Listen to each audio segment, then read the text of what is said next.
श्री गुरुवे नमः। अध्याय 53।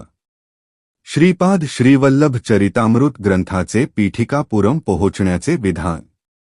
ग्रंथाचे वैशिष्ट्य। मी लिहिलेला श्रीपाद श्रीवल्लभ चरित्रामृत ग्रंथ थोडे दिवस श्रीपाद प्रभूच्या मामांच्या घरी होता। त्यानंतर त्या संस्कृत ग्रंथाचा तेलुगू भाषेत अनुवाद करण्यात आला। तेलुगू भाषेत भाषांतर झाल्यावर मूळ संस्कृत ग्रंथ अदृश्य झाला। गंधर्वांनी तो श्रीपाद प्रभूच्या जन्मस्थानी नेऊन जमिनीत खोलवर पुरून ठेवला। त्याचे सिद्धयोग द्वारा पठन होत आहे। मी रचलेले चरित्रामृत श्रीपाद प्रभूच्या दिव्य पादुकाजवळ ठेवून मी त्यांना वाचून दाखविले। ऐकण्यास आलेले 5 भक्त ते श्रवण करून धन्य झाले। मी पंडित नाही, त्यामुळे कोणता अध्याय वाचला असता काय फळ मिळेल ते सांगू शकत नाही।